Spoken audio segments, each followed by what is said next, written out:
Okay, well, good evening, everyone. On this cold and blustery night. It's not really cold, but it's pretty blustery. Welcome to the Ethics Commission's North Dakota Citizens Meeting, an informational session designed to provide an overview of the Commission's role in promoting transparency and ethics. I first want to thank all of you for joining us this evening amidst the holiday preparations, which if you're like me, that doesn't start for another week or two, like last minute, to learn about government ethics in our state. I especially would like to take this time to thank Bismarck-Mandan League of Women voters for volunteering to help us welcome everyone tonight and facilitate questions later in the presentation. I'm Dave Anderson. I have the privilege to serve as the chair of the North Dakota Ethics Commission, and with me tonight is the Commission staff, Executive Director Rebecca Binstock, General Counsel Logan Carpenter, and Operations Administrator Alicia Mayer.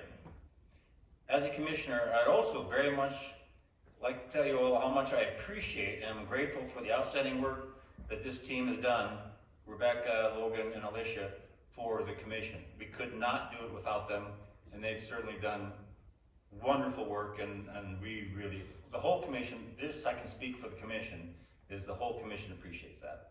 So thank you for your work. Over the past 2 weeks, the Commission has been conducting legislative learning sessions with key stakeholders, including lobbyists and elected officials. These learning sessions were created for the purpose of educating the public, lobbyists, and state officials about the Commission and how it meets its constitutional obligations. Tonight, we will explore the importance of ethical governance, how the Ethics Commission works to uphold government ethics, and the role you each have as North Dakota citizens to create a more transparent and efficient state government. With that, I'll hand it over to our Executive Director, Rebecca.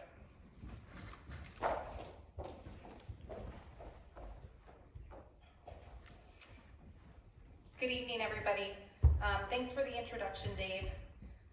We're gonna go ahead and get started. So I've been told I need to stay right here, because of the microphone. So I tend to wander sometimes, but we'll keep there. So tonight we have a little bit of time to talk about government ethics. So we're gonna start our discussion tonight by talking about the importance and the impact of government ethics, particularly in the state of North Dakota. We're going to then transition into a historical exploration of North Dakota ethics laws. A lot of individuals think that ethics laws in North Dakota started in 2018 with the Ethics Commission, and that just is not true. So we are then going to talk about the establishment, the creation of the North Dakota Ethics Commission, how we got there, the role that the Ethics Commission plays, and then most importantly, the role that North Dakota citizens like yourselves play in this process. So let's dig right in and let's talk about government ethics. So a lot of times when we talk about government ethics, we need to first define what it is. What are government ethics? What does it mean for government officials to be ethical? So these are basic ethics principles that apply to government entities and individuals who are in government service, who are public officials. Ethics laws and these principles ensure public officials serve the public interest and act for common good.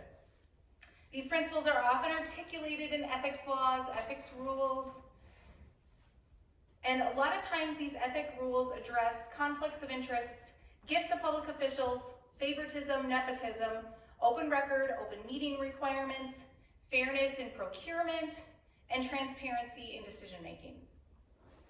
So why are the laws that address government ethics important? Governments address a lot of important issues, whether it is child care, property taxes, they address a lot of things. But in the midst of all of that, addressing or finding the importance of having government ethics, what does that mean, or what does it do? So why are they important? One, research shows that having government ethics laws strengthens citizens' confidence in institutions. In government institutions, state institutions, knowing laws are in place to reduce self-dealing, set standards for ethical decision-making, and foster ethical awareness. They promote promote fairness. They promote equal treatment of all citizens by increasing transparency in decision making. 3, they prevent corruption and safeguard public funds by reducing the misuse of power and resources. And 4, they enhance accountability, meaning that they ensure public officials are answerable for their actions. So when we talk about what government ethics in North Dakota should look like and how we get there, because yes, it is a journey that we are all on and we are working to get there, our discussion is framed by our state's history. We often think of government ethics in North Dakota hinging on the creation or the adoption of Article 14 in the Constitution that created an independent ethics commission in 2018. But in fact, our state has experienced ethical dilemmas prior to statehood, which continued into early statehood and then influenced both early government structure and laws. So these later impacted movements in the 50s, in the 60s, in the 80s, and then again in the 2000s that strengthened our ethics laws in our state. As we work to support and promote ethical governance, understanding our state's ethical history is essential to that work.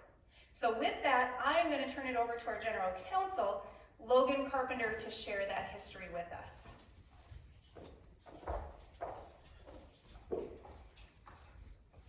Thank you, Rebecca. Good evening, everybody. Let's go way back to Dakota Territory and start there. Dakota Territory was established in 1861, and territorial governors were appointed by the president. The territorial government of Dakota Territory was full of controversy, and a lot of this controversy is linked to control by the railroads at that time. Maya Ordway was appointed by President Rutherford B. Hayes as the territorial governor in 1880. Let's give a quick overview of Governor Ordway to frame this discussion. He's remembered for appointing his family to government offices, threatening and bribing legislators, and the capital relocation from Yankton to Bismarck. Some historians argue Governor Ordway pushed the relocation for personal profit when he moved that capital from Yankton to Bismarck, and legislators at the time, territorial legislators, supported the initiative in exchange for territorial institutions in their communities. Those who supported relocation, Governor Ordway signed their bills. Those who didn't had their bills vetoed by Governor Ordway. So moving into statehood, the framers of North Dakota's Constitution recognized concepts on accountable government and opened the Constitutional Convention in Bismarck on Independence Day, July 4th, 1889. The draft 1889 Constitution included concepts on ethical and accountable government that survive today.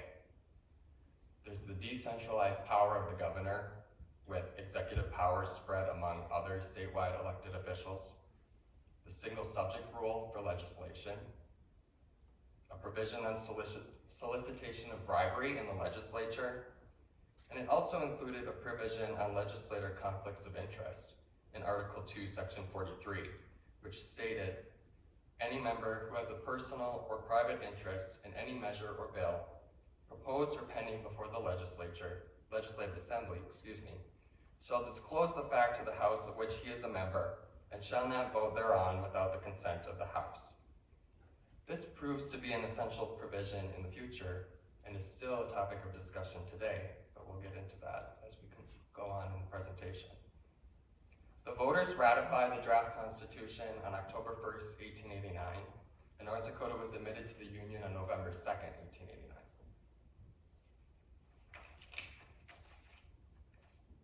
So let's talk about some early leaders of North Dakota. Early leaders had contempt for the corruption of the territorial government.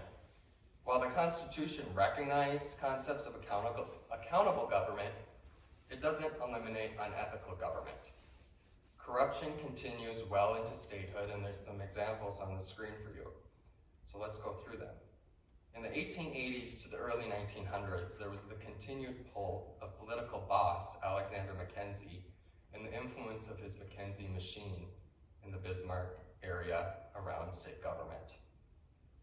In 1934, Governor William Wild Bill Langer was convicted in a money funneling scheme that involved requiring state employees to donate parts of their salaries to the Nonpartisan League. His conviction was overturned years later and he was acquitted during a retrial. But before that happened, he barricaded himself in the governor's office and declared martial law in North Dakota in violation of a North Dakota Supreme Court decision ordering his removal from office. Well, Mr. Wild Bill Langer later became governor again and then a United States Senator for many years. In 1935, Governor Thomas Moody was a 5-week governor before the North Dakota Supreme Court ordered he could not hold the office because he did not meet the 5-year North Dakota residency requirement in the Constitution to actually become governor. He, in that time, registered to vote and voted in Minneapolis. In 1961, there was a big bid rigging scandal in state procurement for the governor's automobile. The bid was rigged so it had to be a Lincoln. This scandal helped spur the creation of the Office of Management and Budget, which was then called the Department of Accounts and Purchasing.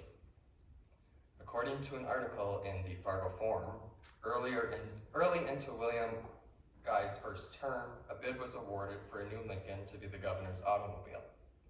Governor Guy later found out the bidding was rigged, so it had to be a Lincoln. So the voters must have noticed some of this going on. But in 1953, the Legislative Assembly considered a bill titled an anti-corruption measure. It would have prohibited any legislator, state official, or state employee from having more than a $5,000 interest in a contract with the state. That bill didn't make it through the legislature and was tabled. But in 1954, during the primary election, the Nonpartisan League pushed an anti-corruption measure as a statutory initiative for the people to vote on. It mirrored the 1953 bill in the legislature, but it was specific to legislators and it did not include other state officials or state employees. The publicity pamphlet for the measure stated, quote, "There's at present time no state law prohibiting members of the state legislature from serving on a legislative appropriation committee and also receiving $1 million contracts from the state of North Dakota.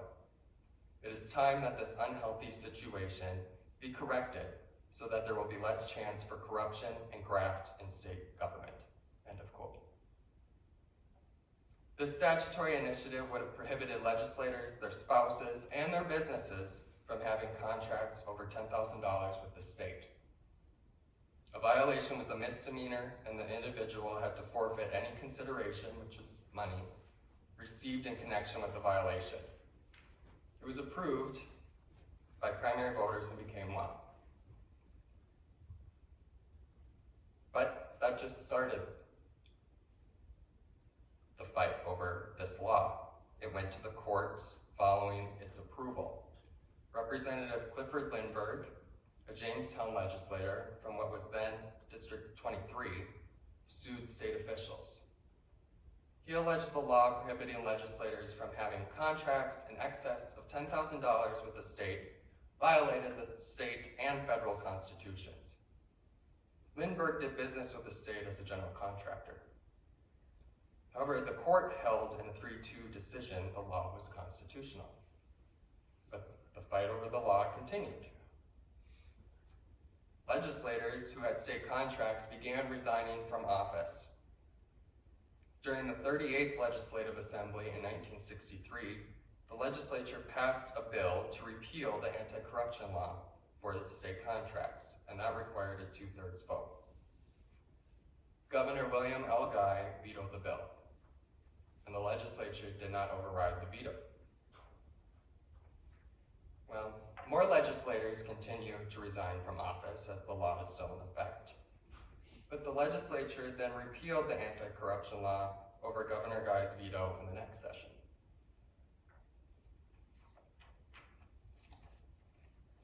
Governor Guy's veto message said, quote, "I believe that it could be safely said that in this present session of the legislature, there are legislators serving in open defiance of the law."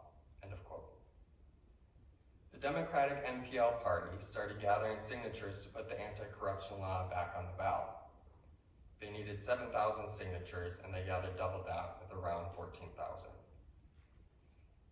So the measure is prepared to go back on the ballot, but before the election, a group of individuals sued the Attorney General and the Secretary of State in the fall of 1967 to remove the initiative from the ballot. The North Dakota Supreme Court issued its decision in July 1968, and it was a 5-0 unanimous decision. The court this time held the law classified legislators into different categories. The first class being those who did business with the state or its subdivisions, $10,000 and above, and those who did business with the state less than $10,000. The court said the classification system was a denial of one's equal protection rights. The opinion did seem to suggest, however, the court would have upheld the law if it prohibited any contracts with the state or its subdivisions by legislators. The dollar amount created the equal protection problem. The court said although the law is unconstitutional, quote, there still exists a constitutional safeguard in Section 43 of the North Dakota Constitution. The court was referencing the legislator conflicts of interest provision in existence since 1889, stating, which was intended by its framers to prohibit a legislator from voting on any bill proposed or pending before the Legislative Assembly if he has a personal or private interest in it, unless authorized to do so by other members of his House. The court said if the provision is not being enforced, quote, it is certain that it could be enforced under the power of each House of the legislature to judge the qualifications of its own members. After this case, North Dakota had to rely on the constitutional conflict of interest provision for legislative conflicts, as no statutory equivalent existed following the court's decision. The constitutional provision then underwent some revisions. In 1981, the legislature amended its conflict of interest rule, which previously mirrored the constitutional provision. The legislature added a sentence defining personal or private interest as, quote, an interest that affects the member directly, individually, uniquely, and substantially. The legislature, quote, interceded that this language serve as a guideline for individual legislators in deciding whether to disclose an interest in a measure. In the 1983 session, House Concurrent Resolution 3029 is approved to put a constitutional measure on the 1984 general election ballot. This provision included a repeal of the legislator conflict of interest provision in the state constitution. It was part of a larger package of changes. The intent at the time was the legislature thought conflicts of interest were better handled by its own rules. The provision was approved as Measure 2 during the 1984 election, and it removed the legislator conflict of interest provision from the Constitution. Fast forward to a year ago, almost 2 years ago, in 2023, the legislature made a new statute, North Dakota Century Code Section 54-66-18, which requires it to adopt conflict of interest rules. In more recent history, there has been some other legislative efforts focused on ethics in state government. In 2005, Senate Bill 2303, the legislature considered a bill to create prohibitions on gifts from lobbyists to legislators. In 2011, House Bill 1298 would have created a state ethics committee. In 2013, House Bill 1442 would have created an independent ethics commission. In 2015, House Concurrent Resolution 3060 would have added a constitutional amendment creating an independent ethics commission. None of these efforts were successful, but that brings us to the next portion of the presentation. And I will hand it back over to Rebecca to take it from here.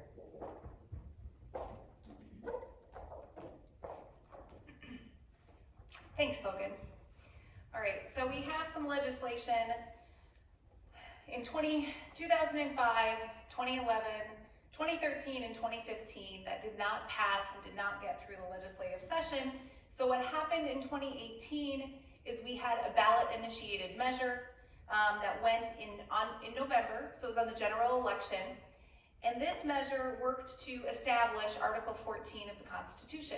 And Article 14 of the Constitution amended the Constitution to create Article 14. And Article 14 created an independent state ethics commission. So this is the point in the presentation where I generally quiz everybody and say, hey, what branch of government is the Ethics Commission in? And the answer is none. The State Ethics Commission is not part of the judicial branch, the legislative branch, or the executive branch. It is a separate constitutional entity. So voters passed the measure by a 54 to 46 majority. North Dakota at that point joined 47 other states with an independent ethics commission or a state equivalent, something that is similar to that. To date, only 2 states don't have a government office dealing with ethics. Those are Idaho and Wyoming. Arguably, South Dakota could maybe be included in that as well, based upon the way that theirs is structured. So we have the creation in late 2018 of the Constitutional Amendment, Article 14. The Constitution gives the Ethics Commission authority over what we call our 4 buckets: transparency, corruption, elections, and lobbying. So specifically, the Constitution gives the Commission authority to adopt rules, ethics rules, related to those 4 areas. The Constitution also gives the Commission authority or directive to investigate alleged violations of those rules. We'll touch on that in just a minute. So during the 2019 legislative session, it's the 66th legislative session, the legislature passes legislation for the Commission that sets out a basic complaint process for the Commission, and then it also deals with certain penalties that the legislature is required to handle as articulated in Article 14. Most of those related to lobbyists, lobbyist prohibitions, and then setting penalties, civil penalties in some instances. So also in 2019, we had the members of the Ethics Commission appointed. So up on the screen, you will see, I didn't realize the screen would be this large, so I maybe could have made their picture smaller, but you have our current 5 commissioners, including Dave Anderson as our chair, Commissioner Dr. Cynthia Lindquist, Commissioner Ron Goodman, Commissioner Marie Sagsby, and our Vice Chair Ward Kozer. These are 4 of the original commissioners. 4 of them are on their 2nd term. Our newest member is Murray Sagsby. He was appointed in September to fill the retirement position left by Commissioner Paul Richard out of Fargo. So the members who serve on the Ethics Commission are appointed by consensus agreement between the Senate Majority Leader, Senate Minority Leader, and the Governor. So these individuals, that's unique. It's not a majority vote, it is a consensus. They all have to come to an agreement and agree that these are going to be the individuals who serve. They serve for 4-year terms, and while they serve on the Ethics Commission, they cannot be a lobbyist or other public official. The Ethics Commission then has 3 staff members who we've talked about tonight that report to these 5 commission members. So shortly after they formed in the middle of 2019, I believe Paul said at one point, told me that there were 75 applicants for 5 commissioner positions when the Ethics Commission was first created. This last time around, to fill 1 spot, I believe we had between 20 and 23 applicants. So also in 2019, the commission came up with its mission statement. The mission of the North Dakota Ethics Commission is to strengthen the confidence of citizens of North Dakota in their government by ensuring and promoting transparency and accountability. How they do that then is by adopting ethics rules related to transparency, corruption, elections, and lobbying, which comes from the Constitution. So as we talk about what the Ethics Commission does and the role that the Ethics Commission plays, as we move from 2018 forward, we always have to go back to what the constitutional language directs the commission to do and what it gives authority to the commission. So one of the directives that was included in the Constitution is that they were required to establish, the commission was required to establish certain rules, particularly the complaint process rules, lobbyist gifting rules, and appearance of bias and quasi-judicial proceeding rules. So since 2019, when the commission started, the commission has passed or has adopted 4 sets of rules. There have been amendments to these along the way, and the commission is currently considering and working with the legislature on financial and travel disclosure rules. So let's walk through these 4 sets of rules the commission adopted. The very first one that the Constitution required the commission to do was to adopt complaint rules. So the complaint rules were adopted by the commission in 2020 and largely followed the statutory complaint rules that are put into place. We'll talk about that complaint process a little bit later because it's so important to the work that we do, but also some changes that we are hopefully going to see in that complaint process to make it more efficient, more fair for everybody involved. The commission also adopted lobbyist gifting rules, and this is actually related to the prohibition on lobbyist gifting rules, and that was also done in 2020. These describe the prohibited gifts between lobbyists and public officials, as well as the exceptions to that prohibition. Also then in 2022, June of 2022, the commission adopted appearance of bias in quasi-judicial proceeding rules. Because this one particularly does not relate to the legislative season or session, we're not going to focus on that one. We do have materials online if you have questions about the appearance of bias in quasi-judicial proceedings. But that one, we're not going to focus on tonight. The most recent rule that the commission adopted was conflict of interest rules. So these are general conflict of interest rules that apply to all public officials in the state of North Dakota. And these were adopted in October of 2022, so just before the last legislative session. Of the rules adopted by the commission to date, as we are approaching legislative session, there are 2 particular sets of rules that North Dakota citizens need to be aware of and need to know. So we're going to talk about those tonight. The 2 that we're going to focus on is the prohibition on gifts to public officials by lobbyists and the requirement that public officials disclose potential conflicts of interest and manage those conflicts of interest in the legislative process. So we're going to go back. Here's Governor Sinner back in 1989. But let's talk about lobbyist gifting. So Article 14 of the Constitution specifically addresses gifting between or from a lobbyist to a public official. So in Article 14, Section 2, subsection 1, the Constitution states that lobbyists may not knowingly give, offer, solicit, initiate, or facilitate a gift to a public official. And a public official may not knowingly accept that gift from a lobbyist. So we call this a reciprocal rule, meaning that both the lobbyist and the public official are responsible for this interaction, that the public official cannot accept, the lobbyist cannot give. Now, the Constitution also defines what a gift is. It is included right there in the Constitution. It tells us that a gift is anything of value not given in exchange for fair market consideration. That is not a definition that the Ethics Commission came up with. That is a constitutional definition that was included in Article 14.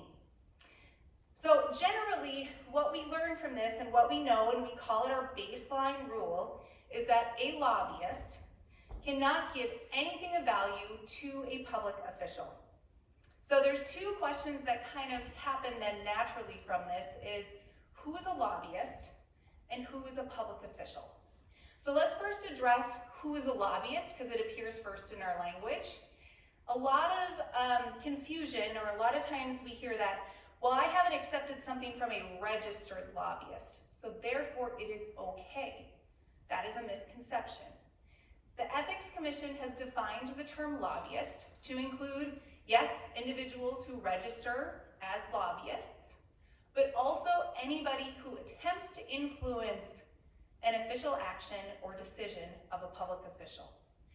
It is much broader than just registered lobbyists. So it's both those groups of people. There are exceptions to who is a lobbyist that are outlined in the Commission's rules, but for the most part, it's going to be anybody who's influencing or attempting to influence government action, including those registered lobbyists. The second question that we get is, who is a public official?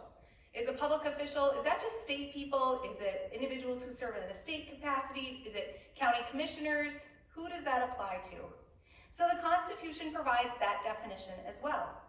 It includes elected or appointed members of the executive and legislative branches. It also includes members of the Ethics Commission. The Ethics Commission also extends this policy to its staff as well, and legislative employees. So here are some examples of public officials in our state. These are going to be our 14 statewide elected officials: governor, treasurer, secretary of state, etc. It's going to be legislators, members of the governor's cabinet because they are appointed, members of boards and commissions as they are appointed, and then legislative employees. Who is not included as public officials is almost as important as who is included. So public officials does not include executive branch employees who are not appointed. It also does not include anybody in the judicial branch. We get a lot of questions about the judicial branch.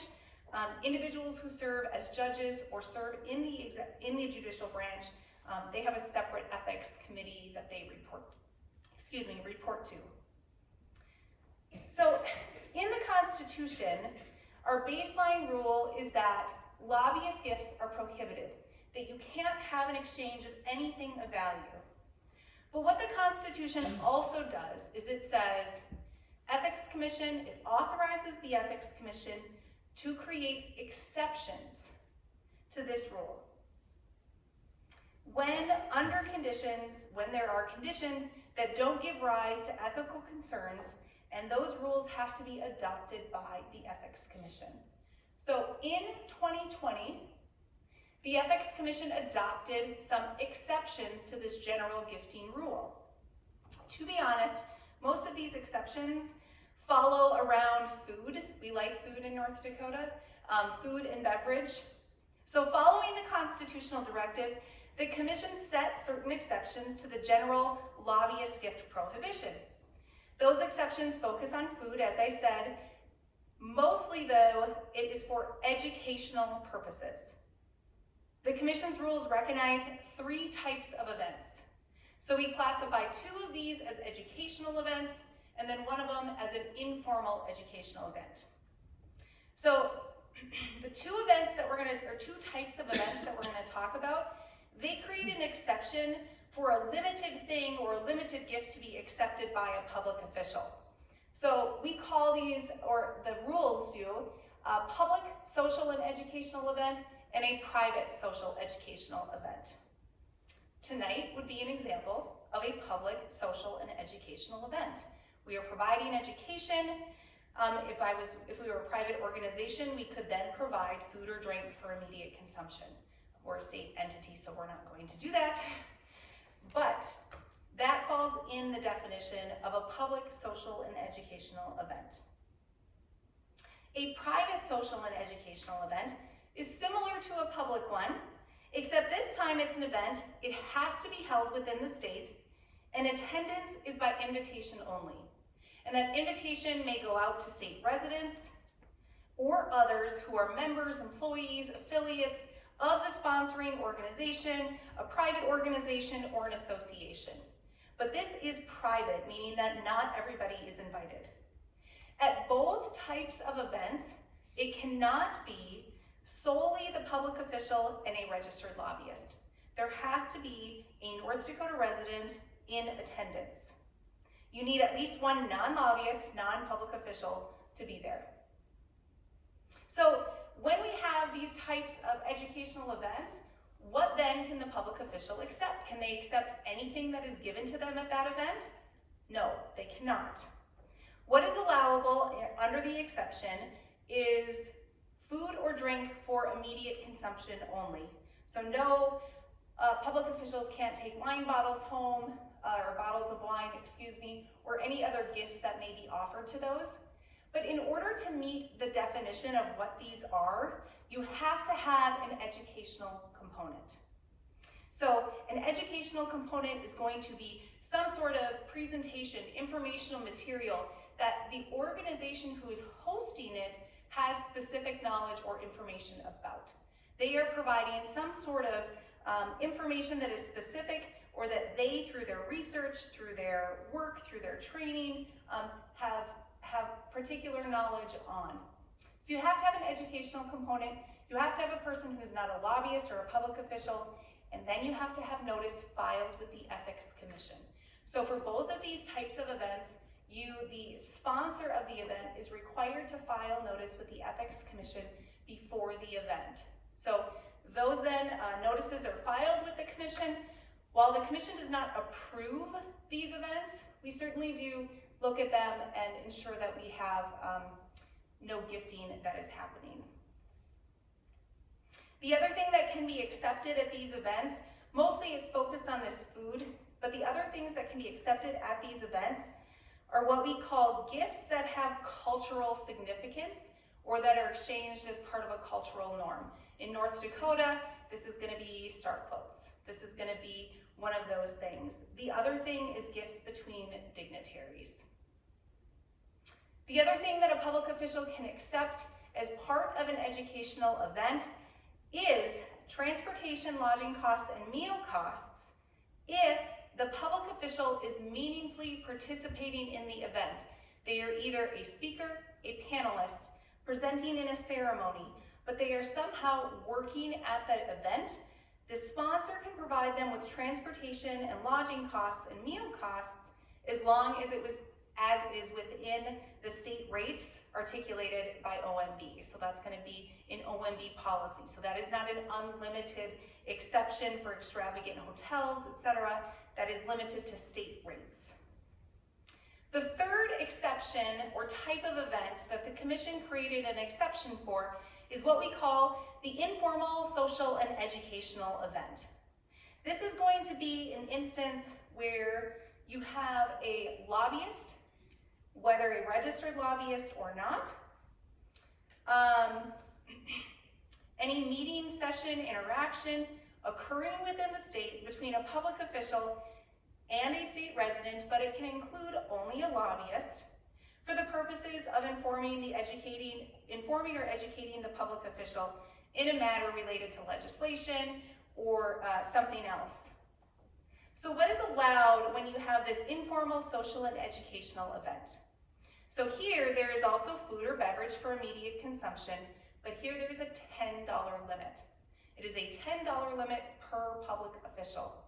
So these are going to be best characterized as coffee at the Capitol, something that happens quick, and that they want to have a quick interaction where you're providing quick information. There's no prior notice required with the Ethics Commission for these, but keep in mind it is limited to that $10 amount. The other rule that is public North Dakotans that you need to be aware of is the Commission's conflict of interest rules. So the Commission adopted conflict of interest rules in October of 2022. These apply to all state public officials, including legislators and legislative employees. These rules essentially walk them through the process of how to declare a potential conflict of interest or disclose a potential conflict of interest, and then how to manage that conflict of interest. A lot of times we get questions of when do these rules apply? You can see who they apply to. We've already talked about who is a public official, but when do these rules apply? These rules apply anytime a public official is making a decision or taking an action as part of their duties. This is not limited to legislative votes. This is not limited to a board or a commission vote. It is anytime you have a decision. These rules can be implicated or applied in day-to-day decisions of state government, i.e. voting on a motion in a meeting, voting on a bill, or directing staff to take action. These rules are designed to help public officials disclose their potential conflict of interest and then manage that conflict of interest using the Commission's neutral reviewer process. So we're going to shift. The Commission's first constitutional directive was to adopt rules. That the Commission has done with those 4 sets of rules.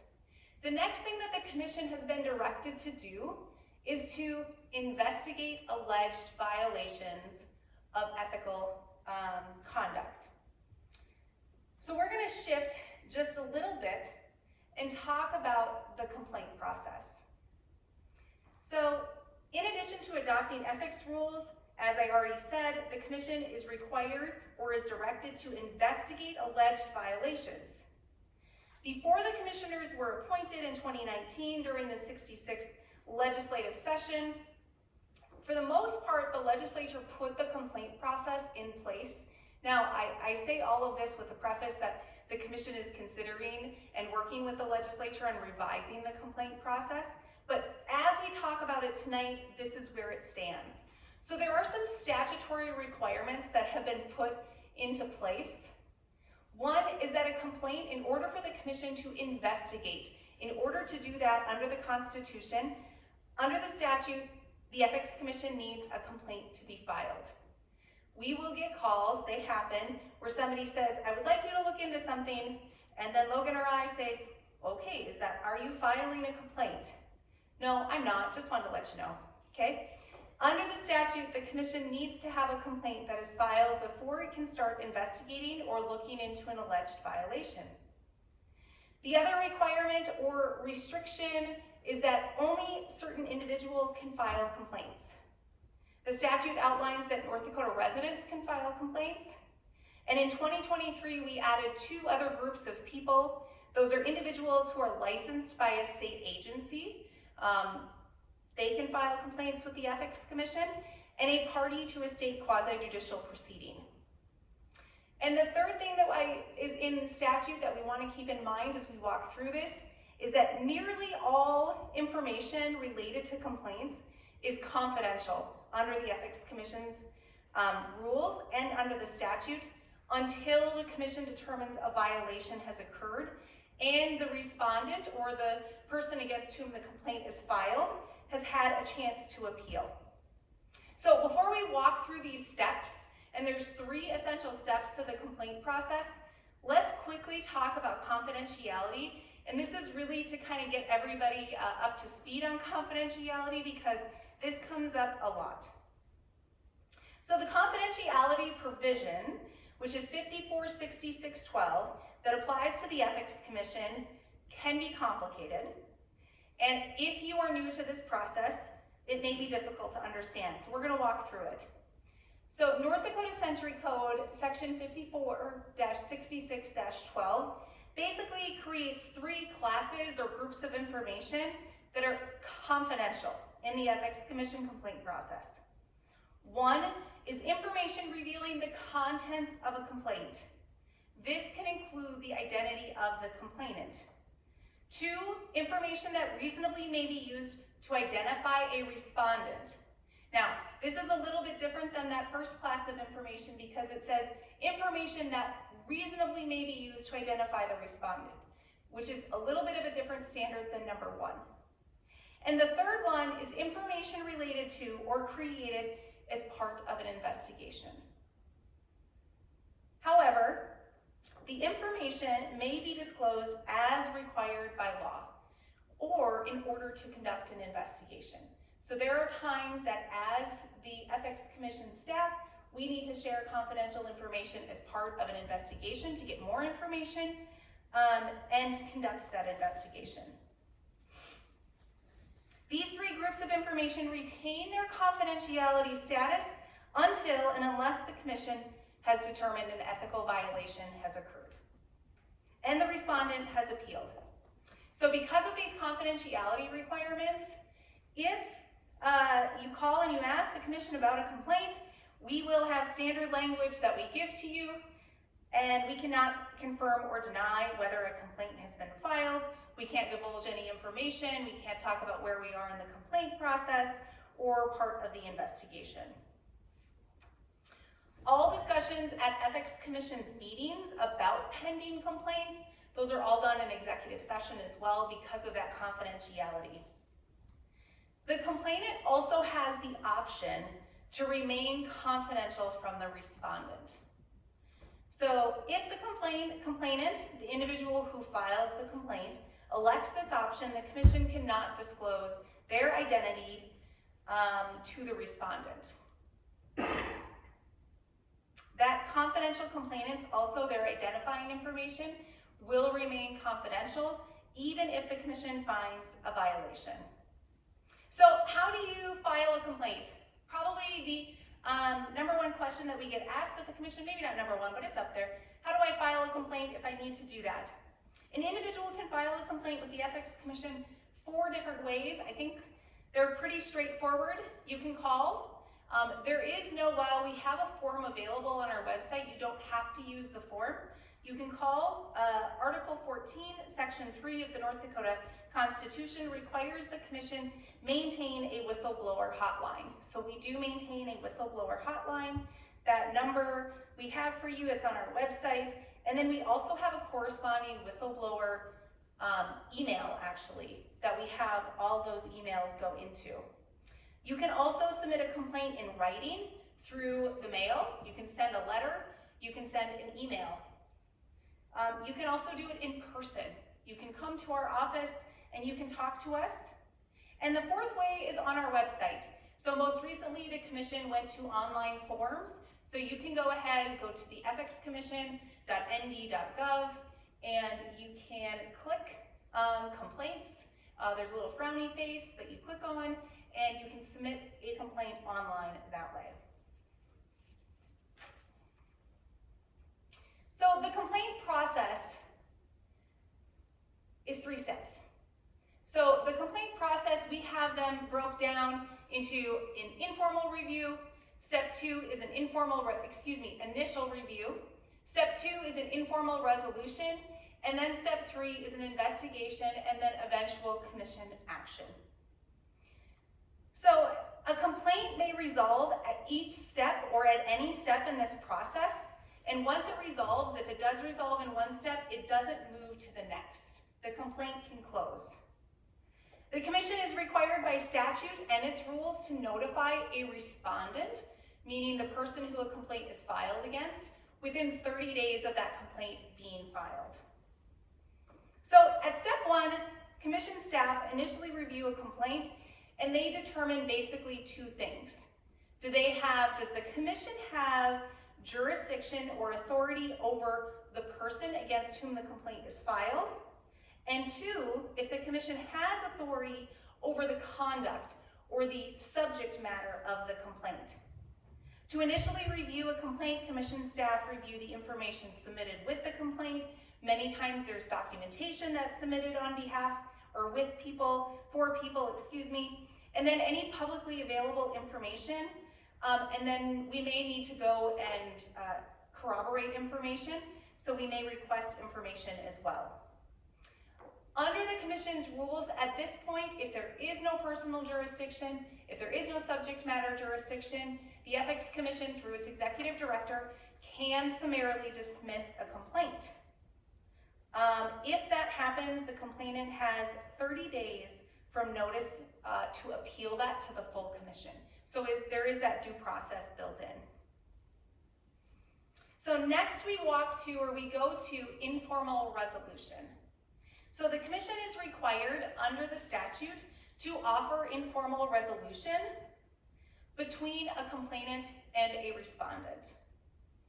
At this stage, the commission functions as a third-party neutral, attempting to resolve the complaint between 2 individuals. If informal resolution is unsuccessful, or if either the complainant or the respondent doesn't want to participate in informal resolution, then the commission moves to the next step. In step 3, that's when Article 14's investigative directive really kicks in, and that is when the commission starts investigating alleged violations of the Commission's rules, Article 14, and related state laws. So at this point, the Commission will start requesting documents, we'll start doing interviews, requests for interrogatory. It looks very similar to a civil case that is happening at that point. Then what happens is at the end of the investigation, the executive director prepares or is to prepare a report and recommendation to present to the Commission. That report and recommendation is shared with the respondent, and the respondent has an opportunity to respond. The report prepared by the executive director is going to summarize the investigation, and then it also, that's the report part of it, and then it also articulates a recommendation to the Commission. And that really is how a recommendation to the Commission on how to resolve or handle the complaint.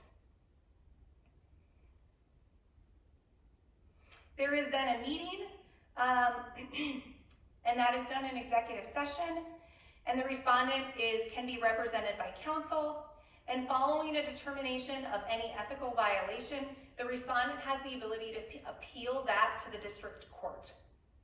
So that is the complaint process in general, which kind of summarizes what the role of the Ethics Commission is. So as we talk about governmental ethics laws and how important they are, the Commission really has a role in adopting these rules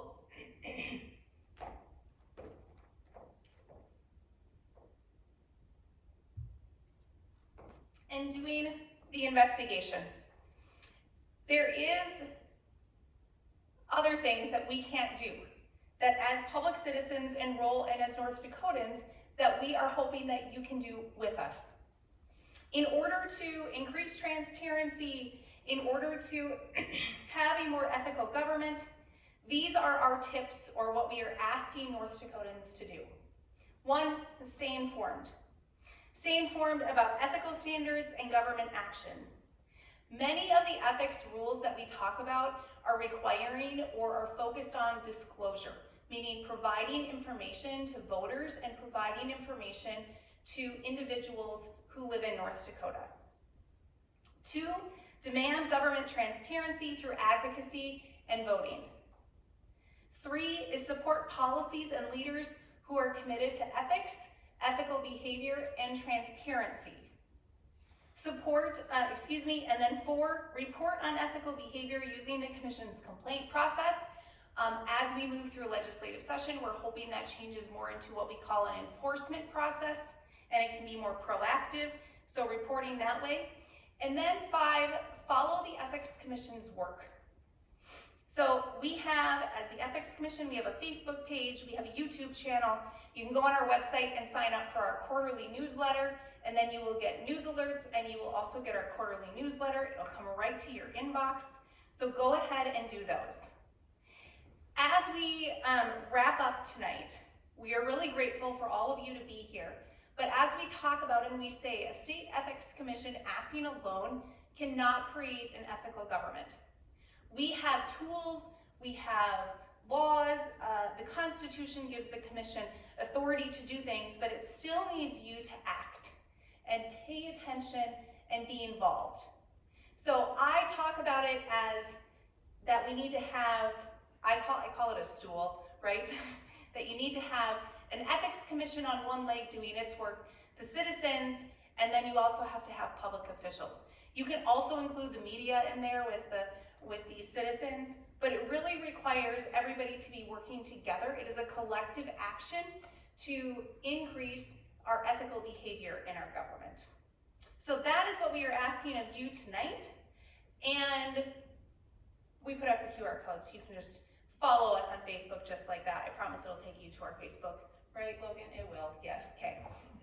So you can do that. We are also then now able to answer any questions that you have. So thank you for coming tonight.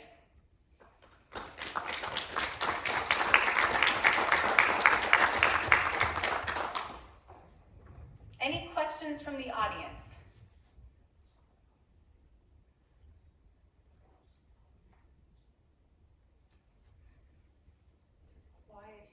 It is a quiet bunch. one that's fallen asleep in the front row.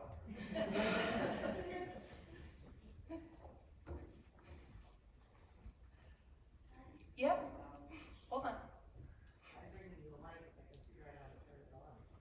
Flip up.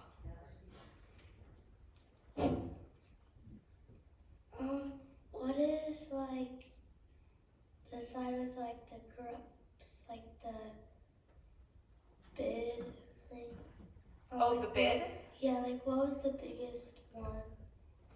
I think that's Logan's. I think that's in Logan's realm, right? About the bidding, corrupt bidding. Do you want to tell that story? Because there's more to it. Like what was the biggest like corruption on that side? So with his car, is that what you're talking about? The Lincoln? No, just like without the whole slide, like Oh, which one was the worst? Yeah, which one was like the I'll go back to that slide.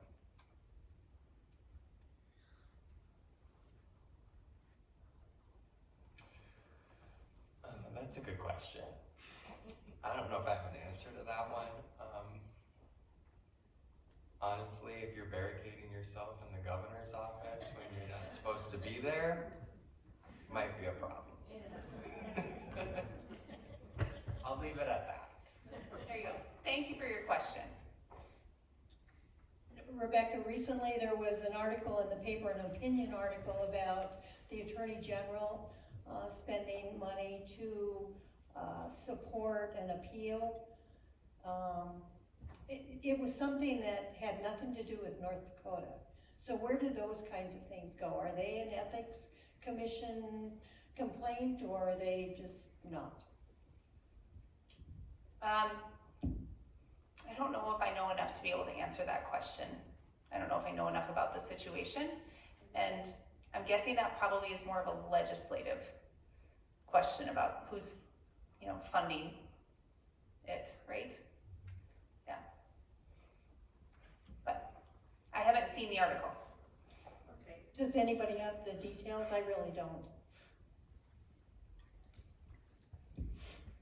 It was just a short blurb in the paper that North Dakota is joining to support President-elect Trump's effort to not have to pay his fines on the Gene C. wherever she is case. On the civil case? I think so. I'm guessing that's a policy decision then. Do you get a lot of those? A lot of those kinds of questions from, things that really have nothing to do with the Ethics Commission, but it's things people are concerned about, put it that way. Yeah, so the question was if we get things that are maybe not necessarily related to the Ethics Commission. We get lots of calls, whether they fall within Article 14, whether they fall within the Commission's rules. Yeah, a lot of them don't. So some of the questions that we get relate to judicial conduct, right? That's outside of our realm. Some of them relate to First Amendment issues, what people can do on their own social media, those sorts of things. We get questions about local conflicts of interest, county, city. What other things would you characterize them as? And we don't answer those questions, we can't do that. So then we usually try to direct them to who they need to reach out to in those instances. We also do get HR questions every now and then, and we direct them to HR.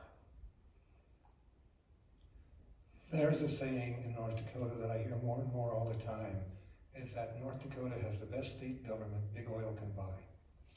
I mean, this is a fairly common statement amongst the people. How do you combat, or how do the citizens combat something, or an organization that has so much money, so much power, and so much influence? I mean, it's almost frustrating, and you feel like you're wasting your time even trying. Yeah, so that's a really good question. One, have an independent ethics commission, okay? Step one. Also have effective rules and meaningful enforcement. I think that North Dakota can look at what's happened in Montana, because I think that's been a similar state that's been influenced by large industry. What was theirs? Was it rail? I want to say railroad, but no, it's not. coal. Some type of mining or something in Montana, and the result of that was a state ethics commission. So, what was it? It was the copper mine. That's what it was. Yep. So I think, learning maybe from what happened in Montana, what they did right, what they didn't do right. But yeah, step one, independent state ethics commission, and go from there. If the legislature doesn't try to cooperate with you any more than they have, would it require another initiated measure to fill in some of the rules that the legislature is refusing to do? Would that be a feasible tactic to use? Well, thankfully, I would have to, that's not up to me, right? But I do want to say that what we have interacted with the legislature in the last few weeks and in the last few months is that they are willing to come to the table and have discussions. I think that is most exemplified as we're working with the Secretary of State on financial disclosures. That was something that we've put a lot of time into, and that we're hoping that legislative process, has a good result. So I'm hopeful. So you're seeing more cooperation from the legislature? I think that it's safe to say, yes, we are. Okay. Dave's nodding his head, so. Sometimes it's a matter of relationship building, Okay. as they see what we do and what we try to reach out, what Rebecca does to reach out to them. It's kind of relationship building, so that they can see what we do, and then we have to, sometimes for us in our commission, is to learn what they do, and what's constitutionally their role. So we're trying to work together. I think that's grown from when we started, when we didn't really know what we didn't know, to now when we're trying to build those relationships. As the session begins in January, I know that the league is interested in supporting the Ethics Commission, and what would be some ways that we could be helpful? Yeah. So Ethics Commission staff has 3 of us, right? There are 3 of us on staff, and then we have an intern who's joining us in January. So there's going to be a lot of bills. So if you see something, you feel free to shoot us an email. We can discuss it at the commission meeting if it's something, but certainly just keeping an eye out for legislation. The commission also has legislation that it's putting forward related to the complaint process. Our complaint process needs some changes that we have data now from 5 years, so we know what's not working, and we have some really good proposals on the table. So in any way that you can provide feedback on that legislation, whether, hey, I see this as a problem, let's change that, or just supporting it in general. Yeah, great question, thank you. There is one thing that I've heard in the past, or I've noticed, or maybe you've just said it in the past, where you don't have to have proof to make a complaint. That's correct. Kathy, that's a good question. So some people think that they need to submit a ton of documentation to the commission. So you can submit what you have as your own personal knowledge, and then the commission will evaluate it from there. So you don't have to have a bucket of proof to come into court. The same way when you file a civil lawsuit, you don't have to have a bucket of proof then at that time. So, good question.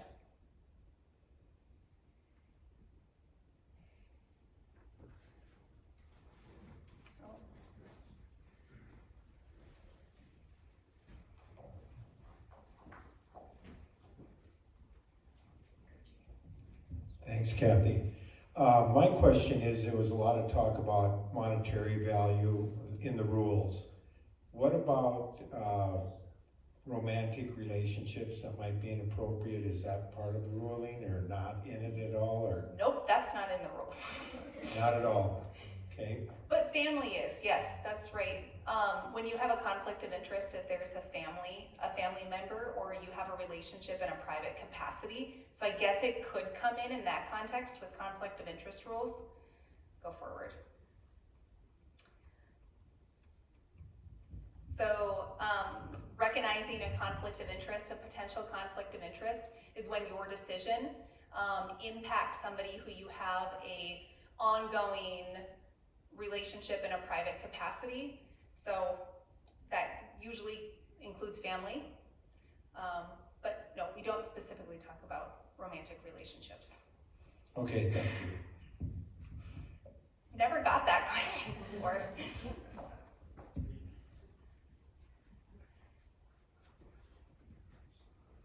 Well, I think that looks like no other questions, besides my own daughter, so I'll answer that one in the car on the way home. But thank you all for coming. Thank you, Chair Anderson, for introducing us and coming tonight. Drive home safely.